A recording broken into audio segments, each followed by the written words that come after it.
हरिओम प्रिय दर्शकों, यदि आपकी वृश्चिक राशि या वृश्चिक लग्न है तो ये वीडियो आपके लिए है। इस वीडियो में हम जानेंगे कि अब बुरी तरह से फंसने वाले हैं ग्रहों के राजा सूर्य। सूर्य का ये राशि परिवर्तन एक कहा जाए कि वो वाली चीजें हैं कि अभी मिथुन राशि में थे, यहां पर भी पीड़ित अवस्था में थे, और अब मीन में आएंगे देवगुरु बृहस्पति की साधारण राशि पर, तो यहां पर भी पीड़ित अवस्था में रहेंगे।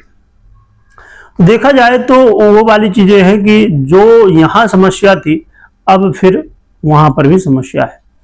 क्या कैसा प्रभाव होगा, और 15 मार्च को सूर्य का परिवर्तन मीन राशि पर होगा, तो 16 मार्च से क्या प्रभाव आपके जीवन में दिखेंगे।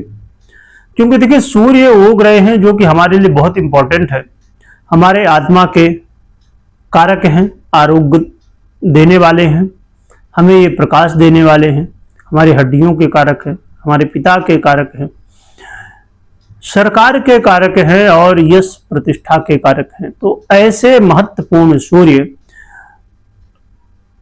जब ये पीड़ित होते हैं तो फिर स्वाभाविक रूप से हमारे जीवन में भी पीड़ाएं आती हैं। तो क्या कैसा प्रभाव होगा इनका, ये समझते हैं।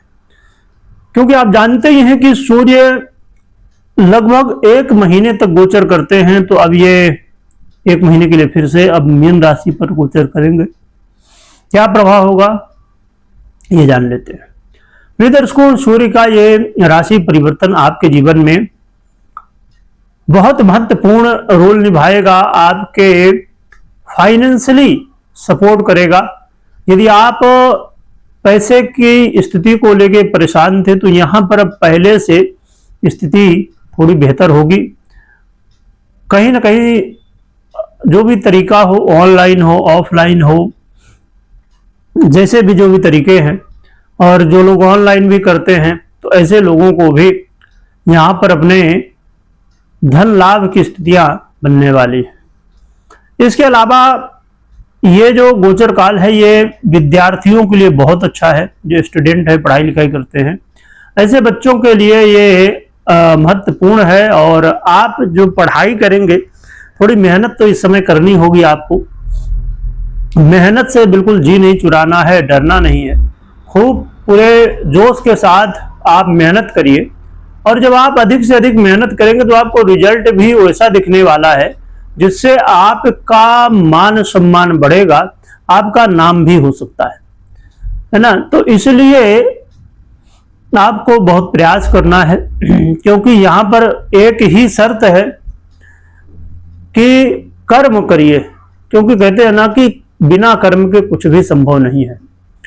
और हाँ, ये लव पार्टनर के लिए थोड़ा सा मुश्किल का समय होगा। लव पार्टनर के लिए इस समय कई बार आपस में कलह हो सकती है, या किसी ना किसी बात को लेकर चिंताएं, यहाँ समस्याएं आ सकती है। तो लव पार्टनर के लिए थोड़ा सा सावधानी का समय रहने वाला है। अब हम बात कर लेते हैं कि यहाँ पर एक बड़ी महत्वपूर्ण स्थिति ये बनने जा रही है कि आपको अपने करियर में अच्छे रिजल्ट तो कुछ मिलने वाले हैं, परंतु सावधानी बेहद रखनी है, क्योंकि कई बार करियर को लेकर थोड़ी सी चिंताएं हो सकती हैं। बॉस के साथ या गुप्त रूप से कुछ लोग हो सकते, भले बाद में सामने आए, पर पहले गुप्त रूप से प्लानिंग करेंगे कि आपको कहीं ना कहीं नुकसान पहुंचाया जाए, या जिस तरह भी, तो आपके काम काज में बाधा डालने वाले लोग होंगे। तो ऐसे लोगों से सावधान रहना है, नजर रखनी है कि कौन लोग क्या कैसे सोच रहे हैं, क्या समझ रहे हैं, किस तरह बाधाएं डाल सकते हैं। तो ये आपको जानना है, समझना है। तो सूर्य का ये गोचर काल कई जहां लाभ दे रहा है, वहीं पर कुछ समस्याएं भी दे रहा है। एक चीज और भी कि आप इन्वेस्टमेंट करने से पहले इस समय बहुत सोच समझ के करिएगा, क्योंकि ज्यादातर यहाँ पर ये जो इन्वेस्टमेंट है वो नुकसानदायक है। कुछ ही ऐसे लोग होंगे जिनको बेनिफिट होगा, परंतु ज्यादातर लोगों को नुकसान की संभावनाएं हैं, इसलिए इन्वेस्टमेंट से बचिए। और अब बात कर लेते हैं उपाय की सूर्य का ये जो परिवर्तन है ये आपके लिए अच्छा हो, अच्छे रिजल्ट देने वाला हो, उसके लिए क्या उपाय कर सकते हैं? तो पहली बात तो ये कि आप अपनी पर्सनल कुंडली विश्लेषण के बाद ही निर्णय लें। और गोचर के अनुसार क्या उपाय कर सकते हैं, तो इसके लिए भगवान सूर्य की आराधना करिए, अर्घ दीजिए और नित्य प्रति आप प्रयास करिए कि भगवान सूर्य के मंत्रों का जप कर सकते हो, ओम घृणे सूर्याय नमः या इत्यादि अन्य मंत्रों का, और ये कर सकते हैं। बाकी यदि आपसे ज्यादा कुछ नहीं होता तो सूर्य यंत्र को अपने घर में स्थापित कर विधि विधान से और आराधना कर सकते हैं। तो ये उपाय आप कर सकते हैं। वीडियो देखने के लिए बहुत बहुत धन्यवाद।